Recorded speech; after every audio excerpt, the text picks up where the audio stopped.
kan sangat mudah. Nah, karena itu pernyataan Pak Jokowi eh, yang Nasdem tidak diundang karena sudah ada koalisi yang lain, buat saya adalah sebuah pernyataan yang menunjukkan keinginan agar 2024 ada koalisi baru, kelompok baru yang dasarnya kata ingin melanjutkan Pak Jokowi, padahal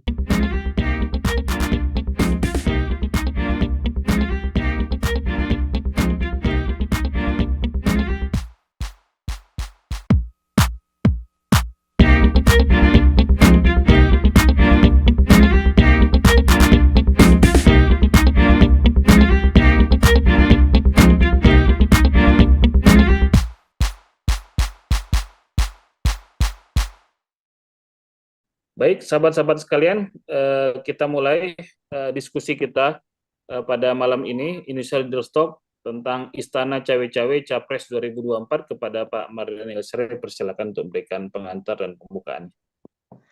Bismillahirrahmanirrahim. Assalamualaikum warahmatullahi wabarakatuh.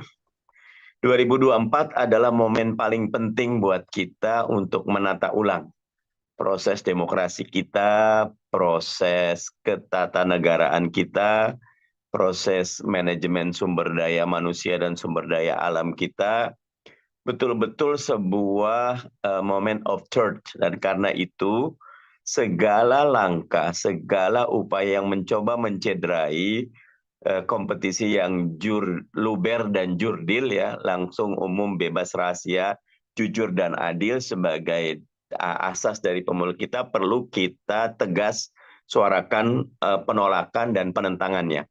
Termasuk yang baru-baru ini ketika 3 hal yang ingin saya sampaikan. Yang pertama, demokrasi kita masih sangat fragile, ya. Bahkan kalau di 2022 kan indeks demokrasi kita dinilai turunnya jauh sekali, ya.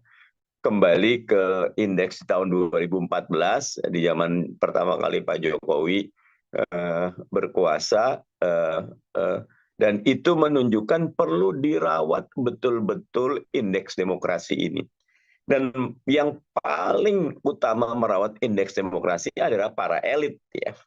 Karena guru kencing berdiri, murid kencing berlari. Kalau elit sudah tidak menjaga etika, kalau elit sudah mulai menyebarkan dikotomi atau pembelahan, maka di bawah seperti rumput kering yang kena api, kan sangat mudah. Nah, karena itu pernyataan Pak Jokowi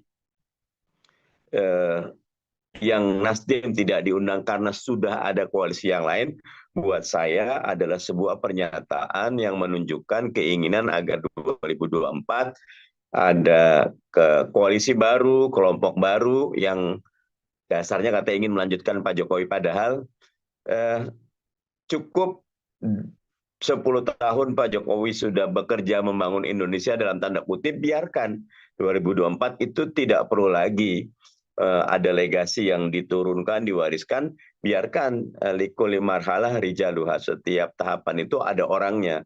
Tantangannya berbeda, geopolitiknya berbeda, ekosistemnya berbeda, konteksnya berbeda, masyarakatnya berbeda, semuanya sangat berbeda. Jadi jangan dipaksa, justru ditarik ke belakang untuk mewarisi kebijakan-kebijakan yang boleh jadi sangat salah, sangat tidak tepat guna, sangat tidak efektif, sangat memboroskan anggaran. Poin 2, ini juga menunjukkan buat kita semua leaders dan calon leaders, konsolidasi demokrasi menjadi tanggung jawab kita bersama. Saya suka ketika Pak Prabowo mengatakan Anies itu putra terbaik bangsa, Ganjar itu putra terbaik bangsa, kalau ditambahkan Pak Muhaimin, Pak Erlangga Hartarto, sehingga nanti kontestasi yang ada adalah kontestasi karya dan gagasan, kontestasi orang-orang baik. Kalau ada yang tidak baik kita kritisi, karena sokmed sekarang sudah sangat mulai mendapatkan perannya, ya, bagaimana kritiknya Bima tentang Lampung, ternyata walaupun Prof. Denny mengatakan yang dilakukan Pak Jokowi itu festivalisasi dan simbolisasi, bukan substansi, saya setuju gitu loh, karena harusnya kan dibenahi APBD-nya. Kemendagri punya petugas yang melihat proporsi anggaran APBD Lampung ini berapa yang buat infrastruktur, berapa yang buat perawatan jalan, itu tidak dilakukan. Tapi ujuk-ujuk datang Sinterklas dengan 800 miliar, yang perlu kita lihat dari mana uangnya, narik kemana, karena ini bukan uang pribadi, uang negara yang masing-masing itu sudah ada dipanya sebetulnya gitu, harus dicek gitu. Terakhir yang ketiga, buat leaders dan calon leaders, pandangan saya, kezaliman, kemaksiatan, ketidakadilan itu harus dilawan. Ya. Kata baginda Nabi, man ra'a minkum munkaron falyughayyir biyadihi. Ya, ada yang melawannya dengan tangan, ada dengan lisan, kalau Prof. Denny dengan tulisan luar biasa itu. Ada juga dengan hati. Nah, menurut saya, ayo kita bangun kembali demokrasi dengan hati yang tegar, jiwa yang berani, lisan yang jernih, terus suarakan, tapi jangan hoax. Ya. Jangan sebarkan fitnah. Ya, segala hal harus punya dasar, punya dalil. Demikian yang bisa disampaikan. Terima kasih. Assalamualaikum warahmatullahi wabarakatuh. Kita ingin dengar dulu dari Bung Rocky. Silakan Bung Rocky. Itu saya jadi ingat di abad 12-13 ada di Prancis itu, di Paris, ada yang namanya Festival of Fools, festival orang-orang dungu itu. Itu dirayakan oleh seluruh rakyat karena rakyat bergembira ada perayaan Hari Orang-orang Dungu. Itu maksudnya tuh. Tapi di dalam tradisi Prancis waktu itu, gereja Katolik sebetulnya, itu festival untuk menghina orang yang sok pintar. Kira-kira begitu kan? Jadi dirayakanlah hak orang dungu untuk menghina orang-orang yang sok pintar, bukan orang pintar, orang yang sok bijak gitu kan. Jadi kita sebetulnya lagi juga merayakan semacam festival of kedunguan gitu. We are riding the tidal wave of stupidity, kira-kira begitu tuh. Jadi sebetulnya kalau kita lihat dari awal, kan Pak Jokowi sebetulnya udah kehilangan grip terhadap politik tuh. Dengan dirampasnya sang putra mahkota, dipindahkan ke seorang bunda yang percaya bahwa dia bisa mengatur negara ini nih. Tapi dengan kata lain, hak politik Pak Jokowi sebetulnya udah hilang. Endorsement power dia mungkin sekarang tinggal 3% itu. Itu pun kalau statistiknya nggak ada margin of error, kalau ada margin of 3% jadi nol dia sebetulnya. Keinginan Jokowi itu di ujungnya apa? Atau seluruh kebijakan yang hendak dia promosikan sebagai legacy dia untuk dipatenkan dan dijadikan suruhan order terhadap calon presidennya kan udah batal semua kan. IKN udah batal, apalagi yang mau diwariskan tuh. IKN bahkan udah diberitahu oleh Menteri PUPR nggak akan ada satupun investor yang masuk tuh. Kenapa? Karena status tanahnya tuh nggak jelas buat apa tuh. Jadi bayangkan Menteri PUPR mengatakan sendiri bahwa nggak mungkin lagi IKN itu diteruskan. Soal-soal yang lain misalnya tuh, berita 2 hari lalu tuh 4 investor besar yang akan masuk ke IKN kabur dari Indonesia. Itu bukan lagi MOU, mereka udah tanda tangan semacam memorandum of interest itu yang udah di atas MOU, kabur ke luar negeri itu, habis. Jadi apalagi yang mau dibanggakan kan? Jadi nggak jelas ini Pak Jokowi ini ngapain tuh, kayak orang yang ketagihan kekuasaan, tapi dia nggak paham bahwa wilayah yang dia pengaruhi udah hilang, sphere of influence-nya udah nggak ada tuh. Itu yang menyebabkan beliau kasakusuk tuh pindah-pindah atau nanti ada minum kopi bersama dengan koalisi, padahal kopinya kopi beracun tuh, tapi jadi minum tuh sambil senyum-senyum manusia-manusia itu. Jadi Jokowi sebetulnya mengumpulkan para komplotan ini. Bukan lagi koalisi, ini komplotan sebetulnya yang juga mengincar kesalahan Jokowi di kemudian hari. Jadi jangan dibayangkan bahwa kalau siapapun jadi presiden dia akan tunduk pada Jokowi. Enggak ada presiden yang mau bayar hutang yang dibikin Jokowi itu. Belajarlah dari Mahathir bahwa odious debt-nya bahkan begitu ditagihkan pada Cina bilang enggak bisa tuh, Anda mesti bayar tuh. Karena ada klausul-klausul. Apalagi yang mau dibanggakan Jokowi, yang ngamanin Freeport, ternyata Freeport itu megang satu kunci khusus di dalam pasal perjanjian yang nggak pernah dibuka di pers, bahwa dia bahkan bisa menentukan sendiri tuh kepentingan dia mau diperpanjang nggak diperpanjang, itu bukan urusan Indonesia. Dia terikat pada perjanjian internasional.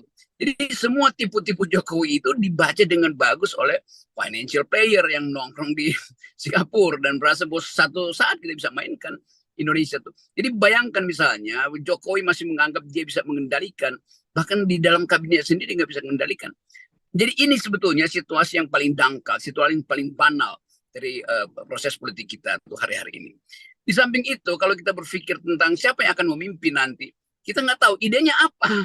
Kan bukan siapa yang memimpin, ide dari si calon pemimpin ini apa itu. Misalnya KPU, nggak jelas ini KPU mau ngapain sebetulnya. Kalau masih ada jarak antara hari ini sampai September, ya isi aja itu dengan pertengkaran nilai, pertengkaran value. Kan itu mestinya KPU. Tapi KPU bilang nanti kami cuman, tugas kami adalah menyediakan kotak suara tuh. Ya kalau itu mah di jalanan pun banyak orang yang bisa lakukan itu. Jadi tadi betul Pak Denny itu, fungsi etis dari KPU pun nggak bisa dia pakai lagi. Kan mestinya KPU menuntun supaya nanti di ujung atau 2 hari sebelum mendaftar capres dan wapresnya itu, orang tahu, oh capres ini bawa ide itu, wapres ini bawa ide itu, kan gampang kan. Padahal sebenarnya kampanye berapa sih? Kampanye cuma 70 hari kan. 70 hari dibagi 10 partai, satu partai kebagian 7 hari. 7 hari itu ada di 37 provinsi. Apa yang mau didebatkan dalam 7 hari di 30 provinsi itu? Jadi sekali lagi ide-ide ini yang konyol sebetulnya. Nah, kita sedang menyongsong kekonyolan karena kandidat-kandidat ini juga ya udah, kalau di endorse Jokowi dia senang, padahal dia tahu dia nggak bakal meneruskan legasi Jokowi itu. Mana ada presiden yang meneruskan seluruh beban hutang yang kemudian nanti 2 minggu pertama, siapapun yang di presiden 2 minggu pertama dia udah default, dinyatakan bangkrut oleh financier dunia. Jadi ini yang kita mau terangkan. Satu kali kita berbicara secara lantang bahwa Presiden Jokowi, Anda udah kehilangan marwah, Anda udah kehilangan hak, Anda kehilangan legitimasi. Ngapain lagi Anda masih muter-muter untuk nyusun-nyusun koalisi itu? Jadi ini sebetulnya dasarnya kenapa kepemimpinan itu akhirnya memburuk. Justru setelah 7 tahun, orang nggak ingat lagi Jokowi itu apa? Ya Jokowi ya calok politik. Karena geser sini itu. Dia mestinya malu bahwa orang yang dia usap-usap kepalanya itu sehingga sampai putih kepalanya akhirnya dipindahkan, dirampas paksa, di hostile take over oleh Ibu Mega kan. Jadi itu sebetulnya yang menyebabkan kita nggak punya dignity lagi untuk menyebut bahwa Presiden Jokowi itu di ujung kepemimpinan aja bisa jadi Pandito Ratu. Dia kehilangan marwahnya, itu yang kita salahkan. Nah, itu ditonton oleh seluruh dunia. Ngapain sih Presiden kasakusuk kiri kanan masih ngumpulin relawan kan? Jadi buat apa? Buat apa dia berdiri sebagai kepala negara kalau dia tidak punya standing moral untuk mengatakan di ujung kepemimpinan saya akan bertindak netral.